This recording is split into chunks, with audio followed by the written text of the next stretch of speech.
has been here 10 years. The fear, the horror, the hell is this guy? Come after me, arrest me. Let's just get it over with. Tough guy. You know, I don't give a damn. But I care about my community. I care about this community. The hell are they doing? These guys need to grow up. They need to stop. And we need to push back. And I'm sorry to be so clear, but that kind of bloviating is exhausting. So, Tom, arrest me. Let's go. The perception is there's a lot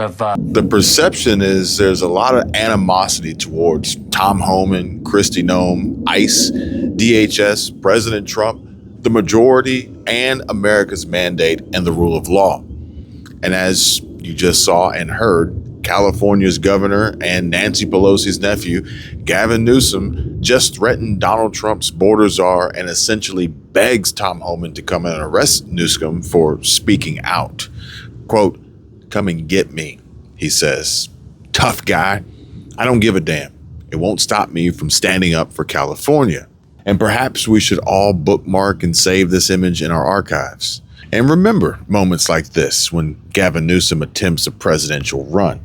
This is Newsom's California. And this is what it looks like when Newsom's standing up for California. Imagine if Newsom was standing up for the entire country and all of the United States of America. We'd be screwed. And speaking of standing up for people, let's talk about Chapter, the sponsor of this video. They're always standing up for you, offering free Medicare help and simplifying the process for seniors, saving them an average of $1,100. Call Chapter at 270-467-2426 to ask anything about Medicare and, most importantly, how you could save money. Kenneth commented and said, "Kevin, Tracy O'Connor was a great help at Chapter." And Lisa, you're very welcome, replying to the comment that she left saying, "Thank you for the link to Chapter." And Marilyn says, "Chapter was wonderful. Call them. Dial 270-467-2426 for free and tell them Kevin sent you." You have outliers that throw things and cause damage. And so, yes, the LAPD came in and they called it an unlawful assembly. I believe that the LAPD has this underhand, and they are very, very experienced in riot control. So this is something that they can handle. We do not have to have the National Guard here. We certainly do not have to have the Marines here. This is a manufactured crisis, and we do not need the Insurrection Act, and that is an understatement. And again, there's a distinction, because in many cases where there's a natural disaster or there's civil unrest. What's the Sheriff's Department's role in protecting the people of Los Angeles against federal agents? No. You don't have a role to protect us against ICE? We don't have anything to do with what they do. That's a completely different entity of government. We're local police officers. They are federal agents. Totally different. But if they come into your jurisdiction without your permission and attack your citizens, what's your role? They don't need our permission to drive around. They're federal agents. They can go anywhere in the entire federal country. So if they come into your community where you have jurisdiction, and they're detaining people without warrants, and they're detaining people without due process, what's your role? That's fucked up, and we don't have a role. We go to calls for service. They do what they do, and we do what we do. We respond to calls for service when people have emergencies, when people have been robbed or need a report for something. That's completely different from what they do. And what's more serious for people to be protected from than kidnapping and detention? You can't. That everybody has their own problems. You're gonna say that my cat being stuck in a tree is more important than whatever's going on with anybody else in the world. We have to. It's a balance, okay? We have to respond to calls for service. Until everyone leaves everywhere, we will have to be here. And this sheriff's deputy clearly understands and knows his role, not playing into any of the games, providing the answers that this reporter is prying for to release the gotcha clip highlight of the day. Federal is federal. It's a matter of jurisdiction, and your crisis, although seemingly the most important aspect of your day, must certainly take precedence over everyone else's. Heaven forbid your cat's stuck in a tree. Democrat California Representative Judy Chu says the LAPD has the situation in Los Angeles under control, and the split screen that MSNBC plays on the screen of multiple cars on fire beside her determined that was a lie. This is their game plan. It's all a lie. And I know I don't have to tell you, but just in case, and I need to remind myself from time to time, you have to tell people, don't eat the daisies. So here goes. Don't believe your lying eyes, folks. Misdirection is the weapon most often used by the enemy. Believe half of what you see and none of what you hear. Trust but verify. Even my videos and content that I make and share with you all here on the regular, I have good intentions and I'm seeking to find and expose the truth, but there are always three sides to every story, and I wasn't there. So take it all with a grain of salt. And who knows? Maybe Grant Cardone is right. He warns this is another orchestrated and organized event to encourage the contributing, law-abiding taxpayers and business owners to exit California. Simply put, it's a land grab. Do not be deceived. This is not, nor has it ever been, incompetence. It's intentional, he says. The goal is to get rid of law-abiding citizens by importing illegals and not enforcing the rule of law, drive real estate values down, and grab all the property back. Hard to believe? That's how they get away with it. It's communism, not socialism. If they pull it off in Cali, they can and will do it in other parts of America. So 1 in every 10 residents that live in LA are illegal immigrants. That's 1 million illegal immigrants in LA. In my opinion, if you allow that many illegals into one city, it's domestic terrorism. And of course they're going to mobilize. This is evidence of what we're seeing right now. And then you compound that issue with soft on crime policies and soft on crime legislators, mayors, governors. This is what you get. And this is exactly why we need law and order and we need closed borders. And do not be ashamed to say that you believe that we need to have legal immigration. I am a legal immigrant and I want every illegal deported. If you want to come to America, do it legally. File your paperwork. Don't just hop the border. And if you're one of those people waving the Mexican flag or any other flag that is not the American flag, then you should go back to where you came from. America is a nation of laws, not lawlessness. Simple as that. Gavin Newsom says Donald Trump has manufactured a crisis and is inflaming conditions. This, as we see rioters having set fire to a California Highway Patrol vehicle while officers are trapped under an overpass. Nick Sorter can't believe his eyes and questions, what year is this, from @Gavin Newsom? Meanwhile, the failed and feckless lame duck governor says if he, referring to our commander-in-chief, can't solve it, we will, insinuating LAPD can get these peaceful protests under control. In closing, Gavin says, to the bad actors fueling Trump's flames, California will hold you accountable. Comment down below and let me know if you think California will hold anyone accountable. And most of these events, I can't even show you here, in fear of triggering the algorithm for violence. But I can show you this and how Gavin Newsom says, I have formally requested the Trump administration rescind their unlawful deployment of troops in Los Angeles County and return them to my command, claiming we didn't have a problem until Trump got involved. Yeah. Newsom says, this is a serious breach of state sovereignty, inflaming tensions while pulling resources from where they are actually needed. Rescind the order, return control to California. Wow, Newsom, really? That would actually be hilarious if the situation unfolding right now wasn't so dire and disastrous. The level of irony here is monumental, and I can't believe the claims of Gavin Newsom that we didn't have a problem until Trump got involved. Yeah, it's rich, especially when you look at the Palisades fires and how years ago President Trump warned you, Newsom, about the dangerous fire risks in California, overgrown forests, neglected infrastructure, and poor land management. And yeah, what did you do? What did you do about that, Newsom? You ignored those warnings. And now we've seen devastating wildfires rage across the state. And that's just the start. California has been grappling with unchecked immigration issues, rising violence, riots, and looting, problems that have been simmering under Newsom's watch for years, and this weekend really started boiling over. The audacity to say everything was fine until Trump stepped in is laughable. Breaking in Los Angeles, there is bedlam in the streets. There are violent demonstrations. There are riots. Marines are being dispatched. This sort of chaos, this sort of disorder will not be tolerated. And if you are flying foreign flags on the streets of America while also attacking ICE agents and attacking police, you will be arrested, period. We are going to restore law and order.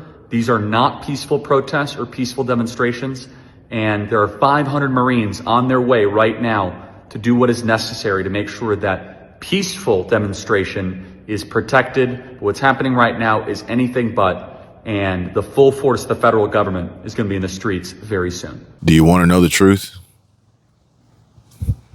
The truth is, Newsom's leadership has left California vulnerable. And now he's pointing fingers to dodge accountability.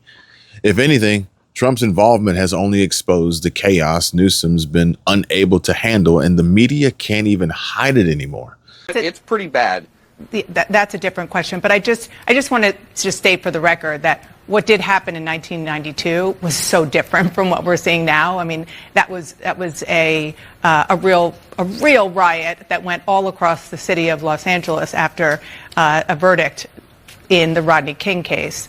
This is a situation where the LA County Police, Dana, it's not good, but they're saying that they have it under control, and the president is sending national troops, Dana, federal troops, in a way that we can look at this hasn't been and done we in can a long obviously time. see that it is not under control.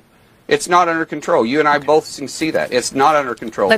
And a riot is a riot. They're throwing all types of objects at law enforcement, and the president is absolutely right. All right, and as we're looking at another one of these fires that has been set in downtown LA, this looks like a vehicle that's on fire. I want to ask you what was asked of Chief McDonnell a couple of hours ago. Do you need the National Guard right now to quell this? Anytime we ask for the National Guard, we go through a multi-step process. I'm going through that now. We obviously exhaust the resources from within the Sheriff's Department first. Then I start going to other agencies. That's exactly what I'm doing now. We have access to a lot of other law enforcement agencies. If at that time we still need additional resources, we will assess if we need to request the National Guard to come in here. We did that for the fires. Many of you saw that. It was very successful. And that is a tool in the toolbox that we're ready to use if necessary. The last time, well, not the last time, but the last time it was for a law enforcement reason was during the unrest that occurred after the murder of George Floyd, and before that, 1992. And you go through those steps, and at the end of it, if things are still out of control, that's when you call the National Guard from a law enforcement perspective? I wouldn't say, Mark, that we wait till it's out of control. We're continuously assessing what's going on. The whole thing's very crazy. I mean, the media is incredibly partisan. I mean, they're not. Almost all the media is, left shifted. Yeah. So it's kind of weird if you talk to somebody who gets all their information from like what I call legacy media. They're living in a different world. Yeah. Than if they say are listening to your podcast or getting the news from X or just if it's kind of wild. Like it is very wild. Like you talked, it's like they're living in an alternate reality. Oh, there's a lot of people that I talk to that I have to go, where did you hear that? Yeah. Yeah. But I mean, like the Associated Press, which I call Associated Propaganda, the AP. They ran a international news story saying that DOJ fired air traffic controllers, but we didn't fire any air traffic controllers at all. In fact, we're trying to hire air traffic controllers, not fire them. Yeah, I saw that. You made a tweet about it, right? Or even about an hour ago, he said that we have been invaded by criminals and aliens and that he wants to liberate the city of Los Angeles. That kind of language inflames tensions, makes things worse. When he has people that show up not in normal ICE uniforms that they used to wear to do a raid or do different things, but in kind of militarized uniforms, then that's what kind of sparks the increased tension. So we know that he's been planning on this for a while. They want this showdown between us, California, because they don't like what we represent. LA County alone is 34% foreign born, 34%. So when he says they're going to liberate us, who is he going to liberate us from? Ourselves? So one of the things we want to do is to make sure that people know that it's Donald Trump who's actually making the situation worse. Yeah, and do you think... When I look at the people who are out there doing the violence, that's not the people that we see during the day who are legitimately out there exercising their First Amendment rights and to be able to express their feelings about the immigration enforcement issue. These are people who are all hooded up. They've got a hoodie on. They've got face masks on. They're people who do this all the time, get away with whatever they can, go out there, from one civil unrest situation to another, using the same or similar tactics frequently, and they are connected. Some would call them anarchists or by any other variety of names, but they're people that we run across routinely city to city, and this is what they do. So even more disgusting that many of the people who are doing this come in from other places just to hurt people and to cause havoc. Brad, what are you thinking? Well, we got to this moment because California has a sanctuary policy. The state law forbids local law enforcement from cooperating with, or local government from cooperating with immigration enforcement. We have immigration laws that govern the entire land, and California is willfully ignoring them. California's left-wing politicians set this up. If California had long been cooperating and helping enforce immigration laws all along the way, this would not be. It's not the whole state. You do know that some of this is jurisdictions. There are certain towns that do. Yeah, but there are certain. But there are certain towns that absolutely have cooperated with federal authorities. Shouldn't they all? This is part of the issue that is always interesting here is when Republicans want to talk about states' rights. It's about states' rights when it is something that they're interested in, and not when it is something that perhaps Democrats and their states are interested in. And so I think... But we've all agreed on what immigration laws are. There's not a state We're going to talk about this more in the hour. I want to bring in Steve. California is willfully ignoring laws. And when asked, shouldn't they all cooperate and abide by laws like the rest of the cities? She immediately shuts down and deflects, trying her best to blame it on Trump without saying Trump on air. CNN's Dana Bash suggests that what's happening in Los Angeles isn't a real riot. And if it's not a real riot, then what is it? And if what we see isn't a real riot, well, then I would hate to see a real riot break out. Someone needs to revoke CNN's broadcasting license ASAP. California Sheriff Luna says he'll wait until the situation is out of control before requesting help from the National Guard. Newsflash, buddy. Shit's out of control. But, oh, yeah. I guess thugs destroying property, setting fires, and looting the city still doesn't count as a reason to be concerned in the great state of California. Anyone with common sense and the means to escape, I would suggest do so now, while you still can. And don't bring your shit-ass woke left Democrat politics with you unless you want to see the same chaos and destruction follow you home. But can someone tell me, explain this to me like I'm 5 years old. What the fuck is this? They invade, we respond with free food and free housing, and this is how they thank us? Burning our flags and waving theirs while refusing to go back to where they're so proud to promote?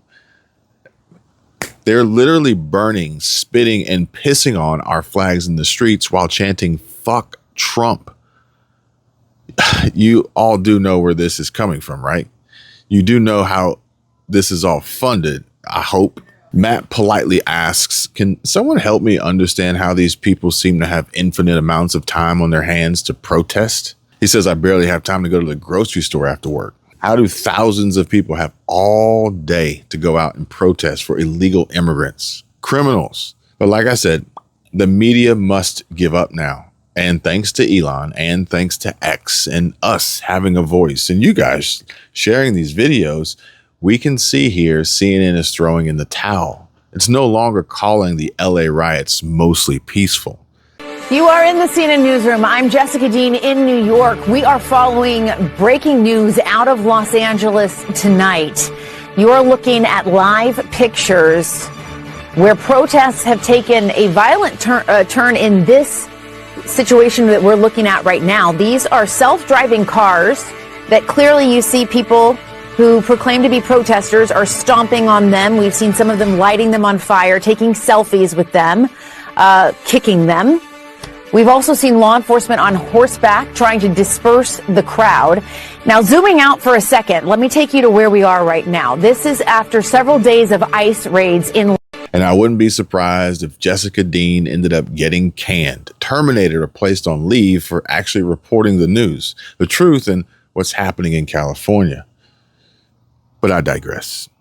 And I truly believe that Gavin Newsom should really regret what he said to the press about President Trump and his explicit threats to DHS, ICE, Tom Homan, and the rest. I mean, come on. It's like Newsom has forgotten that the internet exists and we can remind him of his past. For instance, this post here that says, "As Los Angeles burns, here's your reminder that state of California Gavin Newsom sent armed law enforcement on December 10, 2021 to shut down a Christian preschool and strip its license forever with 100 kids because they wouldn't force 2-year-olds to wear masks." The state of California came here with armed law enforcement and shut down our preschool, 100 kids. We had just applied to add another 50. And they shut us down because we weren't putting masks on 2- and 3-year-olds. The state of California came here with armed. Is this what Newsom means when he says he's standing up for California? Come after me, arrest me. Let's just get it over with. Tough guy. You know, I don't give a damn. But I care about my community. I care about this community. The hell are they doing? These guys need to grow up. They need to stop. And we need to push back. And I'm sorry to be so clear, but that kind of bloviating is exhausting. So, Tom, arrest me. Let's go.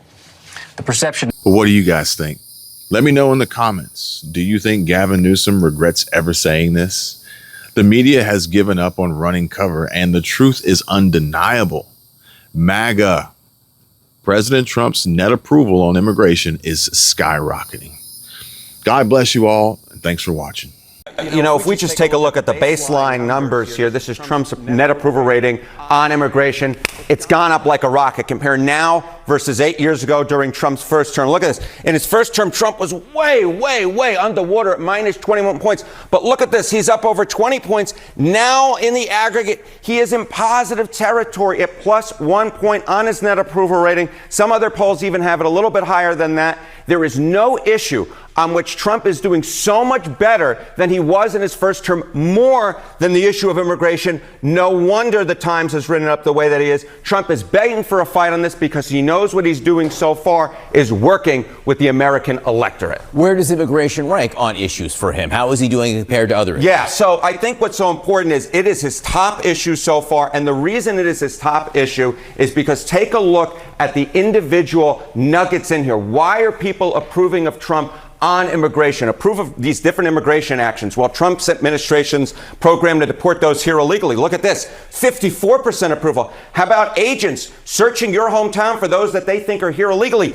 Again, positive territory here, above 50% for Donald Trump. So it's not just on the broad issue of immigration where Trump is doing well, it's on the specifics. When you dive into the issues, Trump is above 50% and his actions are above 50%, at least with those most directly connected to what's going on right now out in Los Angeles. So Donald Trump, the president, picking a fight on this, and to an extent, you see Los Angeles Mayor Karen Bass, a Democrat, and the California Governor Gavin Newsom pushing back. So what do voters see in terms of their perceptions of Republicans, the president, or Democrats, say Gavin Newsom on this issue? Yeah, the American electorate believe that the Democrats don't have a clue on the issue of immigration. I mean, you could just take it here. Closer to trust more in immigration, Democrats versus Republicans. Got 3 different polls for you across the board. They all tell the same story. Republicans lead on the issue of immigration. You see it here, CBS +6. You see it here, CNN +6. You see it here, Ipsos, even bigger, +19. No matter what poll you look at, no matter which way you cut it, the American public is with the Republicans. The American public is with Donald Trump, and to a much greater extent than they were in term number 1. And it's not just on the broad issue of immigration, it's on the specifics as well, in which the American public is with Donald Trump and the Republicans. And that is why Donald Trump is eager to take on this fight and eager for those scenes out of Los Angeles. I was just going to use that word eager. This explains some of that eagerness to push forward ever more on this as it escalates. Harriet, and thank you very much for